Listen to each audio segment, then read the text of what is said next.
Bom, pessoal, um jogo não tão bom assim, mas que o torcedor colorado termina com duas excelentes notícias para uma para agora e a outra acho que para a temporada, pelo menos é o que a gente torce. É sobre isso que a gente vai falar, sobre o jogo do Inter, vitória do Colorado por 2-0 contra o São José após a vinda.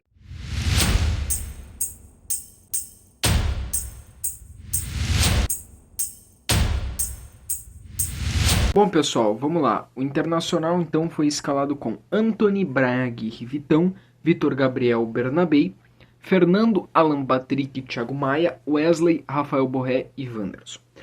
Pode não ter sido no 11, né, algum nome ou outro a mesma escalação, mas a ideia do Roger tem sido a mesma nos os primeiros jogos de Gauchão. O Roger não coloca Borré com Valência, o Roger mantém só o Borré, o Roger coloca Wesley e Wanderson pelos lados do campo, Thiago Maia e Fernando mais recuados, Alan Patrick ali no meio, Wanderson e Wesley pelos lados do campo. A zaga, sim, a zaga. Vitor Gabriel, então, titular, hein?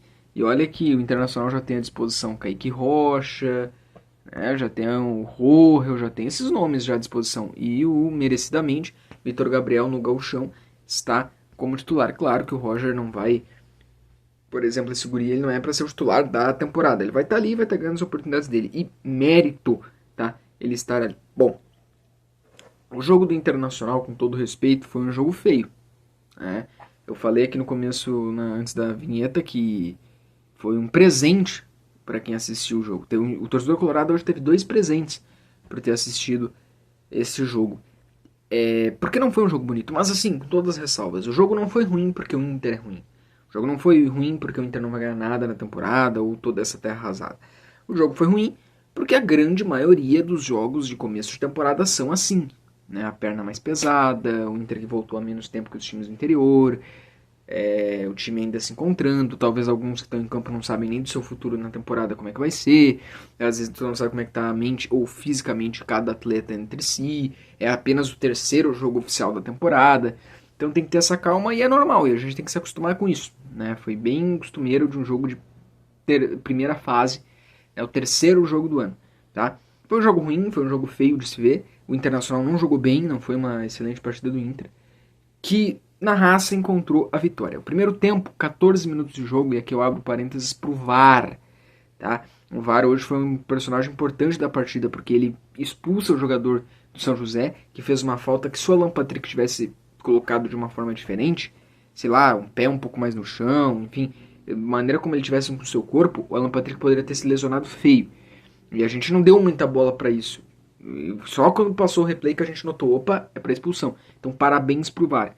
Que fez tudo certo, até o lance que anulou o gol do Valência, o lance que chamou o pênalti, sabe? Lances então que o VAR revê a jogada lá num princípio, muitas vezes, que a gente nem pensa, que é para isso que serve o VAR. Também o Daronco analisou, não demorou 5, 6 minutos lá no VAR olhando o vídeo, isso também é muito importante. Legal, legal, já estava mais do que na hora e que bom. Um grande acréscimo pro Gauchão ter o VAR desde a primeira rodada. O Internacional, então, que teve um jogador a mais do que o São José a partir dos 14, 15 minutos do primeiro tempo. Isso põe no Inter uma pressão, sim. Mas, assim, foi um jogo que o Inter foi mal também por muito pouca criatividade. O time Internacional foi mal por ter tido muito pouca criatividade. Em si, o Inter não foi tão criativo. Eu não sei, e pensei em determinado momento do jogo, será que os caras não estão assim porque é primeiro, terceiro jogo? Será que eles acham que não vale a pena se arriscar a lesionar ou se doar tanto fisicamente quanto outros jogos do ano? Pode ser, mas a verdade é que o Internacional não tinha muita rotação tática. A gente vê os jogadores, principalmente que não tinham a bola, parados, cada um no seu quadrado. Não tinha aquela coisa de passar o outro e já correr para receber, ou enquanto eu passo para cá, o outro lado do outro lado já se move sabendo que vai receber. Não teve aquela coisa do 9 chamar a marcação estrategicamente para um outro ficar livre, ou dos laterais avançar e um já ir entrando na área estrategicamente. Apesar que a área nesses jogos de gauchão sempre é cheia, né? Linha de 5 jogadores, mas mesmo assim, sabe? Tu não via essas estratégias, tu não via essas coisas do toque me voa, um passe já recebe. Muito parados os jogadores ali no seu quadrado, né? Mais chuveirinho para a área, uma bola que sim, Inter tinha posse de bola, Inter tinha a bola nos pés, mas não rendia muita coisa. Na área, poucas vezes chegava no primeiro tempo, poucas sinalizações perigosas do Inter no primeiro tempo, era mais chuveirinho para a área ou tentativa de chute fora da área que não davam certos. as individualidades do Internacional hoje também não funcionaram da maneira mais correta. O Wesley, que é um jogador que foi muito bom no ano passado, mas que ainda não chegou esse ano jogando muito, não foi protagonista de novo no jogo, não acertou muito. O Bernabei, que é aquele cara que tira o coelho da cartola pro Inter, né? Que baita jogador do Inter, que é o melhor assim em muitas partidas. Hoje não estava bem, não estava numa boa noite, né? Errou chute, errou um passe também. Então, quando os caras que fazem a diferença no teu time também não vão bem, às vezes o individual não foi bem, o coletivo muitas vezes pode sentir. Então foi um jogo assim, né? O primeiro tempo termina 0-0, pouquíssimo do Inter. Segundo tempo retorna, não muda tanto, as individualidades do Inter não dando tanto certo, ninguém pegou o jogo e botou embaixo do braço para ser protagonista. O Inter começa, depois de uma metade do segundo tempo, depois principalmente dos 20 do segundo tempo, chegar com mais perigo. Mas assim, por parte do São José também o Antony não precisou trabalhar muito. Mas o Inter até busca um gol daí com o Valência, foi anulado, mas aí vem um pênalti. E o Roger falou que o cobrador oficial do Inter é Alan Patrick ou Borré, eles se decidem em campo. Hoje Alan Patrick cobrou, na última vez foi Borré, hoje o Alan Patrick cobrou. Marcou nos minutos finais, gol de pênalti do Alan Patrick, outro acerto do VAR também, foi lá olhar. E aí depois veio o segundo presente. Olha só, pessoal, só tô pausando rapidamente a análise, não pula, não fecha, não sai do vídeo. Só tô pausando rapidamente a análise, logo já vai voltar pra análise do jogo. Mas pra te pedir, se inscreva aqui no canal se tá novo por aqui. É só tu ir ali onde tá escrito inscrever-se, ó. Só isso, vai, apertou inscrito. É 2 cliques, é tu clicar na tela, clicar no inscrever-se. E clica no like também e ativa o sininho. Só isso. E olha aqui a descrição, que aqui na descrição vai estar o nosso Instagram, se tu quiser depois dar uma olhada por lá também, a gente fala de Inter lá, tá bom? Voltando para a análise do jogo. Agora eu vou falar do segundo presente, que foi o Carboneiro.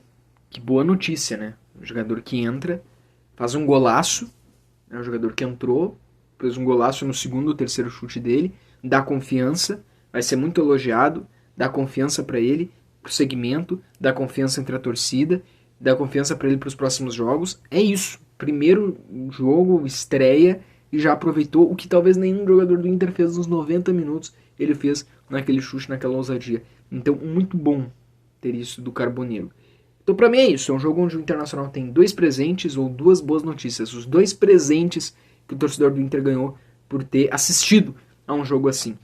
Os 3 pontos, que não vai deixar o Inter correr grandes riscos, pelo menos de momento no seu grupo, ter dor de cabeça ali na frente, perder, né? O jogo já estava ruim, aí se empata ou perde, fica pior ainda. Se ganhou pelo menos boa, ganhou na raça. Então esses 3 pontos ficam. E o outro presente, né? Outra boa notícia que a torcida colorada pode ter essa noite para dormir tranquilo é o Carboneiro. O Carboneiro entrou bem, o Carboneiro marcou gol e se torna uma opção muito boa que pode acrescentar muito. Porque realmente a gente não tinha visto nada dele aqui no Inter, porque é a estreia dele. E eu acho que ninguém acompanhava 100% o dia a dia dele no Racing. Tá? Eu acho que ninguém acompanhava 100%, eu acho. E os que acompanhavam a gente nunca ouviu falar também tanto assim, né? Ele era um jogador para vir para grupo. Não tô dizendo que ele vai ser titular no próximo jogo, o que eu tô dizendo aqui. Primeira impressão é que fica, cartão de visitas. Gostei muito e ele acertou muito tudo que ele tentou fazer quando ele entrou. Então, para mim, as 2 boas notícias do Inter nessa partida é os 3 pontos e o Carboneiro. De resto, cara, não foi um jogo bonito, o Inter não jogou bem. Foi um jogo com os nervos também à flor da pele. Rogério Zinnermann, muito estressado, muito irritado, reclamando o jogo inteiro.